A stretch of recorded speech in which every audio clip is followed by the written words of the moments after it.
म्हणजे ती जी आपण हत्तीची गोष्ट बोलतो ना, कोणाला शेपूट अशी वाटते, कोणाला कान असे वाटतात, कोणाला सोंड अशी वाटते. बाळासाहेब ठाकरे तशी व्यक्ती होती. प्रत्येकाला वाटलं की हा माणूस असा आहे, प्रत्येकाला वाटलं हा असा आहे असा आहे. तो माणूस कसा होता हे जगाला कळलंच नाही. आम्ही घरातले असून आम्हाला नाही कळलं, तुम्हाला कुठून कळणार?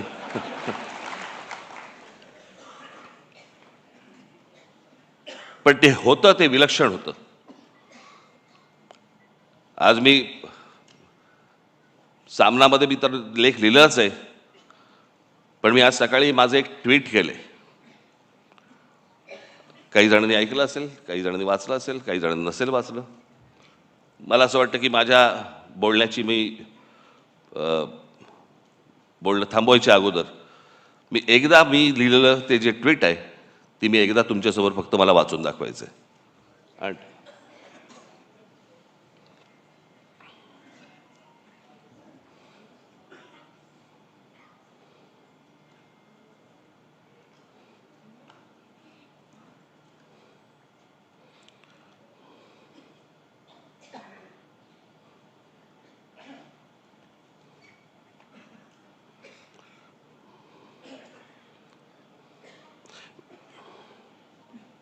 वेळेवर न सापडणं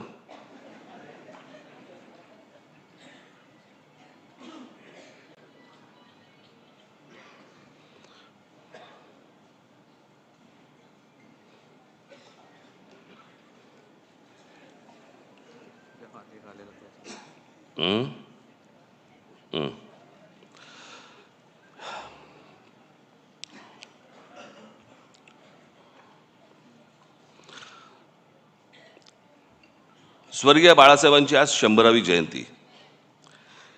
इतिहासात जन्मशताब्दी वर्ष अनेकांची साजरी झाली आहेत आणि होतील देखील.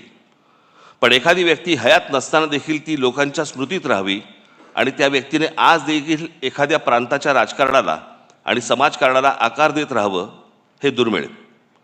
हे फक्त बहुधा बाळासाहेबांच्या बाबतीत घडू शकतं. आणि म्हणूनच बाळासाहेब 100 वर्षांनीच काय, पण त्यांच्या द्विशतकी जन्मवर्षात देखील लोकांच्या स्मरणात राहतील याची मला पूर्ण खात्री आहे.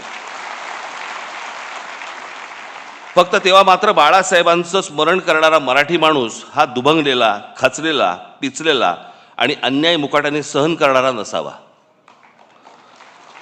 आज निष्ठा सहज विकल्या जातात, तत्व सहज फेकून दिली जातात आणि राजकारण हे पूर्ण व्यवहारी झालं आहे. आज राजकारणातलं हे यश, हे कुठले मुद्दे ऐरणीवर आणले, प्रांतिक भाषिक अस्मिता किती धगधगत ठेवली, यापेक्षा निवडणुकीच्या राजकारणात किती यश मिळालं आणि त्यासाठी काय क्लुप्त्या वापराव्या लागल्या आणि मोजलं जातं, यावरच मोजलं जातं. बाळासाहेबांच्या काळात या असल्या अपेक्षांच्या फुटपट्ट्या नव्हत्या आणि असत्या तरी त्यांनी त्या झुगारून दिल्या असत्या. त्यांना स्वतःला सत्तेचं अप्रूप नव्हतं, पण सामान्य कार्यकर्त्याला सत्तेच्या पदावरती बसवण्याचं समाधान मात्र त्यांना मिळालं.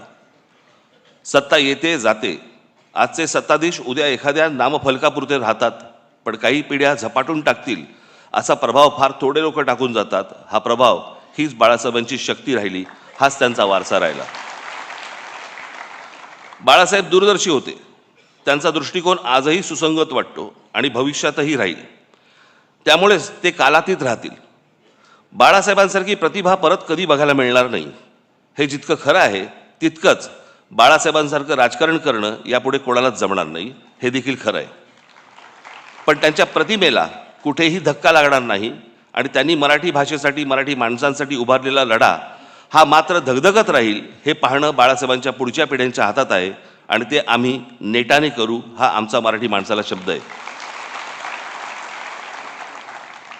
राजकारणात कधीतरी बाळासाहेबांना पण लवचिक भूमिका घ्यावी लागली, म्हणून त्यांचं मराठी माणसावरचं प्रेम तसूभरही कमी झालं नाही, उलट ते अधिक दृढ होत गेलं.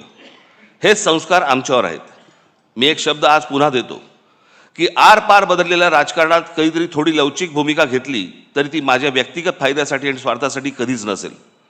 बाळासाहेबांचं मराठी भाषेवरती, मराठी प्रांतावरती आणि मराठी माणसावरती असलेलं जाज्वल्य प्रेम पाहून जी हजारो लाखो लोक त्यांच्यासोबत येत गेली, त्यातला मी पण एक आहे.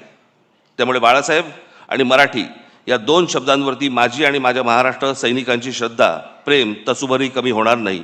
स्वर्गीय बाळासाहेबांना श्रद्धांजली.